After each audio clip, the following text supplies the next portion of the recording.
I convey my heartiest congratulations to all of you. Happy Independent Day. The British economist Angus Madison wrote in the year 1000 that was the era of Rajputana. India was contributing 25% of world economy. यानी हम दुनिया के 25% economy में contribution करते थे. Even in Mughal era, our contribution was 27%. In 1757, when Britishers come in India, our contribution in the world economy was 25%. But what happened when Britishers have a rule in India in 200 years? What happened in 1947?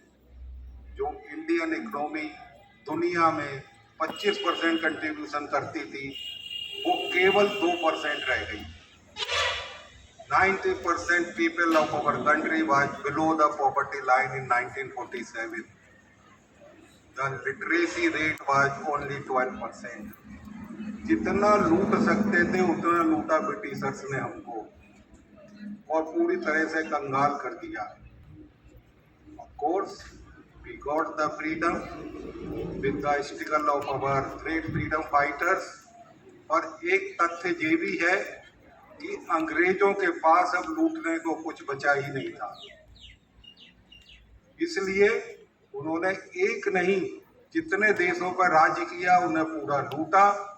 और लूटने के बाद जब उनके खर्चे बढ़ने लगे तो 1947-48 में देखिए उन्होंने कितने कंट्रीज को आज़ाद किया, चाहे वो इजराइल हो, इंडोनेशिया हो, ऑस्ट्रेलिया हो, श्रीलंका हो and so many like countries. और सोचा कि अब इस कंगाल कर को, इस देश को इसके हाल पे ही छोड़ दें. लेकिन उसके बाद हमारे देश के लोगों का जज्बा था कि आज हम देश को कहां से कहां ले गए.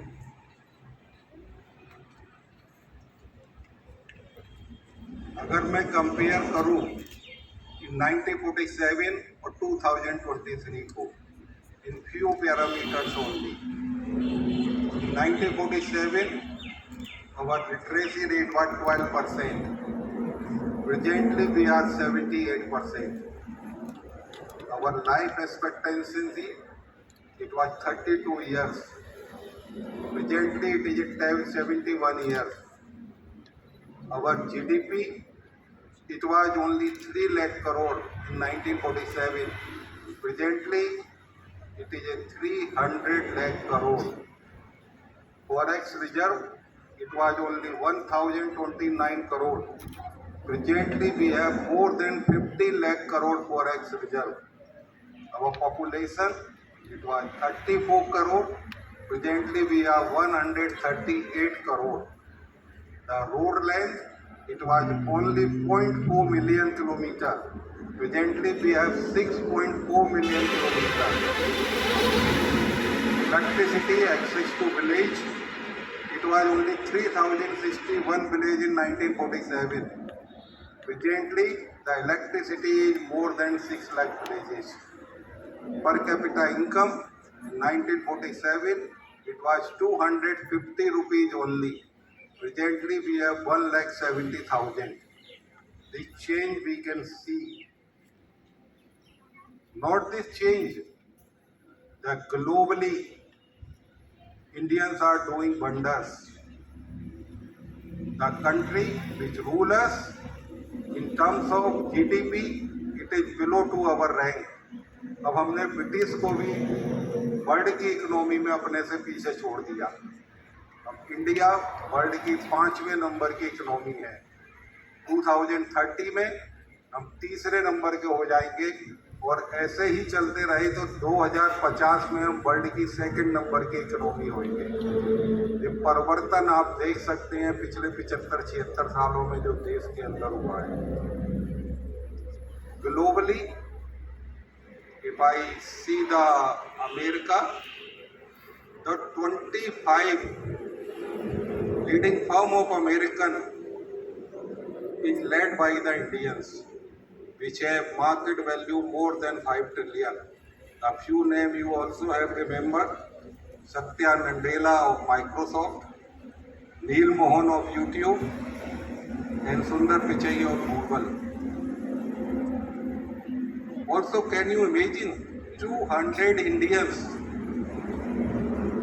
occupying the major positions in 15 countries, and 60 out of them are the cabinet minister. जिस ब्रिटिश ने हम पर रूल किया उसका प्राइम मिनिस्टर आज इंडियन ओरिजिन का है, ऋषि सुनक। पश्चिम देशों ने हमको अलग नजरों से देखा, उसकी vice president Kamala Harris Indian है। जिन पुर्तगीज ने हम पर शासन किया उनका prime minister Antonio Costa is also from the Indian origin. अब हम दुनिया पर रूल कर रहे हैं, भारत की बात नहीं है। हमारे 2 करोड़ इंडियंस डिफरेंट कंट्रीज में अपनी सेवाएं दे रहे हैं। 100 बिलियन रेमिटेंस करते हैं इंडिया को, जो वर्ल्ड के किसी भी देश द्वारा वहाँ के रहने वाले नागरिकों द्वारा हाईएस्ट कंट्रीब्यूशन है। 100 billion, can you imagine, we are contributing, यानी कि मोर देन 8 लाख करोड़ रुपया वो हमको कंट्रीब्यूट करते हैं देश के लिए। एक मिथ है कि मैं देश सेवा, बहुत ज्यादा प्रचलन चला, भारत में पढ़ा, भारत में ही रह के सेवा करूं। आप बाहर रह के भी भारत की सेवा कर सकते हैं, जो एग्जाम्पल मैंने आपको दिए। हमारी बहुत पॉपुलेशन है, हम 20 लाख इंजीनियर हर साल पैदा करते हैं। अरे हमारे देश के लिए 7-8 लाख बहुत हैं, जाने दो 7-8 लाख को बाहर, देश के लिए काम करेंगे और उन पर राज्य करेंगे। अब समय आ गया है कि हम भारत नहीं दुनिया पर राज्य करें। G20 देश की जो अध्यक्षता हमको मिली, आप देखते होंगे जब प्रधानमंत्री विदेश में जाते हैं किस तरह से भारतीयों को हाथों हाथ लिया जाता है। आप विदेश में, आपको कई बार मौका मिलेगा, मैं इससे उम्मीद करता हूं जाने का। आप देखेंगे कि उस देश में अगर 10 लोग जा रहे हैं तो एक इंडियंस आपको जरूर मिल जाएगा। ये हमारी ग्लोबल पावर है।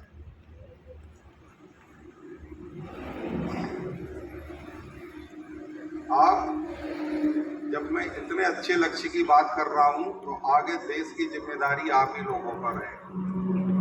आप में से कुछ को डॉक्टर्स बनना है, कुछ को इंजीनियर बनना है, कुछ को सीए बनना है, कुछ को लॉयर्स बनना है, कुछ को फैशन डिजाइनर बनना है, कुछ को डिफरेंट फील्ड में आर्टिस्ट बनना है, टीचर्स बनना है।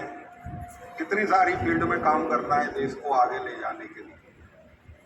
लेकिन एक बात मैं जरूर कहना चाहूँगा, हम जो भी कार्य करें उसमें राष्ट्रभक्ति का बोध हमें जरूर होना चाहिए। हम कोई ऐसा कार्य नहीं करें जिससे राष्ट्र को नुकसान हो। उद्देश्य हमारा पैसा कमाना हो सकता है, होना भी चाहिए, लेकिन ध्येय हमारा राष्ट्रभक्ति हो। हम कोई ऐसा कार्य नहीं करें, हम ड्रग्स बेच के भी पैसा कमा सकते हैं, हम तंबाकू बेच के भी पैसा कमा सकते हैं, पर उसमें राष्ट्र का कहीं भी भला नहीं हो रहा है। अगर हम डॉक्टर हैं, अपने मरीजों की सेवा करें, ये राष्ट्र की सेवा है।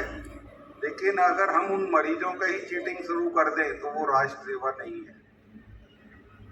हम गवर्नमेंट ऑफिसर हैं, ईमानदारी से कार्य करें, वो राष्ट्र सेवा है। लेकिन उसमें भ्रष्टाचार करें तो ये राष्ट्र सेवा नहीं है। हम स्टूडेंट हैं, अच्छी तरह पढ़ाई करें, ये राष्ट्र सेवा है, पर चीटिंग करें ये राष्ट्र सेवा नहीं है। तो जो भी हमको का टीचर्स हैं, हम क्वालिटी से पढ़ाएं, बच्चों को जो बेस्ट हो सकता है वो दें, लेकिन बच्चों के गन गप लड़ाएं ये राष्ट्र सेवा नहीं है।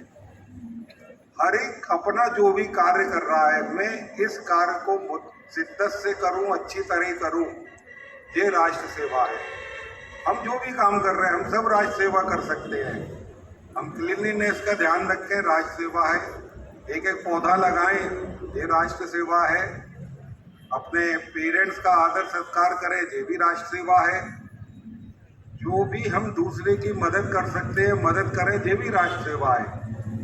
ये हम सब अपने अंदर डालें कि ये भाव हमारे अंदर होना चाहिए कि ये हम जो कार्य कर रहे हैं वो राष्ट्र के लिए इस कार्य को कर रहे हैं। सरदार पटेल ने कहा था, प्रत्येक भारतीय नागरिक को ये अवश्य याद रखना चाहिए कि वह एक भारतीय है और उसे देश के सारे अधिकार हासिल हैं, लेकिन कुछ कर्तव्यों के साथ। इन्हीं कर्तव्यों को ध्यान में रखते हुए कि भारत सरकार ने बोला है कि हम इस स्वतंत्रता दिवस के अवसर पर 5 प्रण जरूर लेंगे। तो मैं आप सबसे अनुरोध करूंगा कि हम शपथ लें, सब खड़े हो जाएं अपनी जगह से, और जो मैं बोलूंगा उसको रिपीट करेंगे, टीचर्स भी रिपीट करेंगे, एक हाथ आगे रखेंगे